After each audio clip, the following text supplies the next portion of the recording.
Assalamualaikum warahmatullahi wabarakatuh. Baik, kami dari kelompok 6 akan mempresentasikan tentang rasio pasar.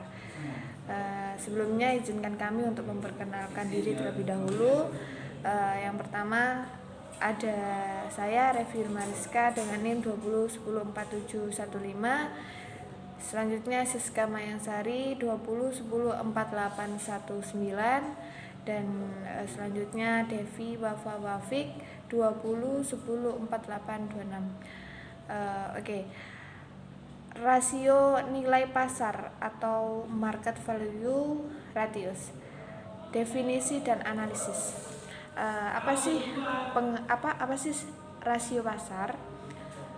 Menurut Brigham tahun 2013, definisi rasio pasar adalah suatu resiko yang menghubungkan nilai harga saham terhadap pendapatan perusahaan dengan nilai buku perusahaan. Kemudian, fungsi dari rasio nilai pasar. Fungsi dan tujuan nilai pasar sudah bisa dilihat secara ringkas dari definisi rasio nilai pasar yang sudah dijelaskan tadi. Secara umum, rasio pasar berfungsi untuk memberikan informasi kepada stakeholder terkait perbandingan nilai buku perusahaan dengan nilai pasar yang tercermin dari harga saham perusahaan.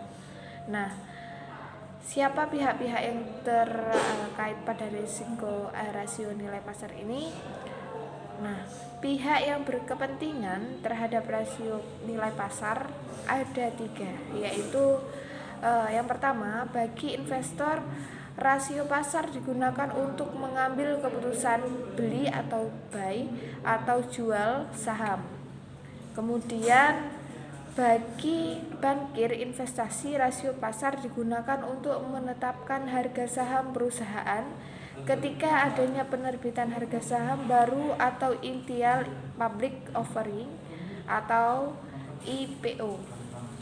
Nah, yang terakhir, bagi perusahaan rasio pasar digunakan untuk memutuskan seberapa banyak nilai yang ditawarkan kepada perusahaan lain dalam potensi market. Oke, untuk selanjutnya akan dijelaskan oleh rekan saya, Siska Mayansari. Baik, untuk jenis rasio nilai pasar. Menurut Brigham and Houston pada tahun 2013, ada 2 macam rasio nilai pasar atau market value ratios yang paling umum digunakan, yaitu price to earnings ratio atau PER dan market to book value atau MTB ratio. Kemudian price earnings ratio atau PER adalah rasio keuangan yang menunjukkan seberapa banyak investor bersedia membayarkan setiap rupiah dari keuntungan perusahaan. Untuk rumusnya yaitu PER sama dengan stock price dibagi earnings per share. Sedangkan rumus untuk mencari earnings per share atau EPS yaitu sebagai berikut. Earnings per share sama dengan net income dikurangi preferred stock dividend dibagi weighted average number of atau common stock shares outstanding.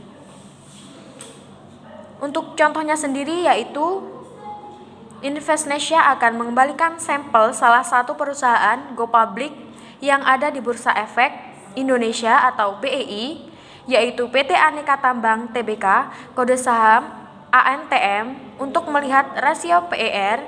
Sebenarnya tidak perlu lagi mencari secara manual di dalam laporan keuangan. Sebagai contoh, nilai rasio per ANTM pada tahun 2017 yaitu 110 kali dengan rincian harga saham penutupan 2017 yaitu Rp625 dan nilai EPS yaitu Rp5,68.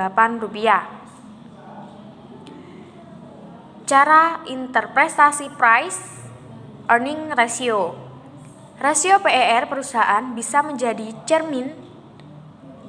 cerminan dari kinerja keuangan perusahaan.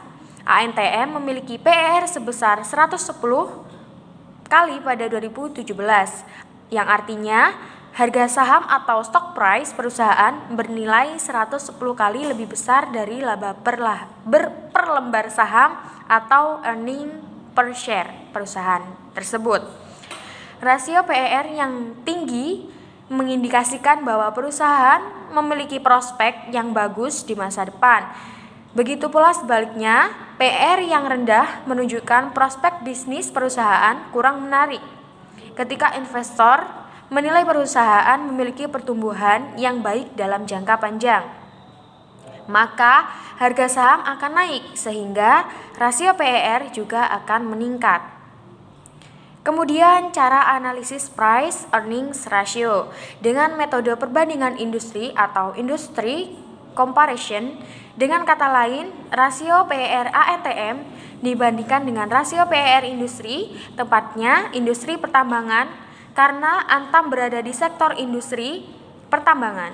Nah, pada tahun 2017, PER industri pertambangan diketahui sebesar 2,26 kali, yang artinya rasio PER ANTM berada di atas rata-rata industri. Dengan demikian, nilai PER ANTM dapat dikatakan sangat tinggi. Oke, tadi itu tentang price earning ratio, kemudian kita akan berlanjut di market book value ratio.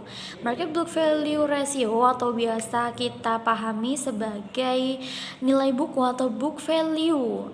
Nah, secara artiannya, market book value ratio ini adalah rasio keuangan yang memberikan informasi kepada investor mengenai nilai buku atau market book value dan harga saham atau stock price perusahaan yang biasa kita kenal. Nah, rumus untuk mencari MBV atau market book value ratio ini sendiri adalah stock price itu tadi dibagi dengan book value per share-nya. Jadi per share-nya ya, teman-teman. Nah, sedangkan rumus untuk mencari book value share-nya ini sendiri, book value per share ini diartikan sebagai common equity dibagi dengan share out price-nya atau share out standingnya. Jadi untuk MBV-nya itu masih menggunakan rumus stock price-nya. Kalau book value per share-nya langsung common equity dibagi share outstanding-nya. Oke, kemudian contohnya bisa kita lihat bareng-bareng ya. PT Aneka Tambang atau TBK atau ANTM untuk melihat rasio price to book value-nya sendiri. Bisa langsung dilihat dalam laporan tersebut, ringkasan kinerjanya perusahaan ternyata tercatat oleh rasio PBV atau ANTM ini. Nah, di sini tercatat di tahun 2017 yaitu sebesar 0,81 kali dengan rincian harga saham penutupan 2017 yaitu Rp625 dan nilai buku value-nya 769,45. Oke, selanjutnya cara interpretasi market dalam book value ratio. Seperti diketahui teman-teman, nilai PBV menunjukkan perbandingan harga saham perusahaan dengan nilai bukunya sendiri. ANTM memiliki PBV sebesar 0,81 tadi yang dikali pada tahun 2017. Artinya harga saham atau stock price perusahaan itu bernilai lebih kecil dari nilai buku atau book value per share-nya, per lembarnya dalam perusahaan. Tepatnya seperti contoh tadi 0,19 kali lebih kecil. Nilai rasio MBV atau PBV yang kecil dari suatu kali dapat mengindikasi bahwa harga saham perusahaan terbilang masih muda atau biasa disebut undervalued, sehingga ada potensi untuk mendekati harga wajarnya saja seperti fair value. Sebaliknya, rasio PBV yang lebih dari satu kali menunjukkan harga saham perusahaan lebih besar daripada nilai bukunya. Jadi kebalikannya ya teman-teman. Jadi tadi yang tepatnya 0,19 tadi lebih kecil, kalau yang fair value-nya ini dianggap lebih besar. Rasio PBV yang lebih dari satu kali menunjukkan harga saham perusahaan lebih besar dari nilai bukunya, yang artinya harga saham cenderung mahal atau overvalued. Nah, kemudian kita masuk dengan cara analisis marketnya. Cara analisisnya seperti apa maksudnya? Cara analisis ini dengan cara membandingkan nilai PBV suatu perusahaan dengan nilai PBV industrinya. Bisa dipahami ya teman-teman.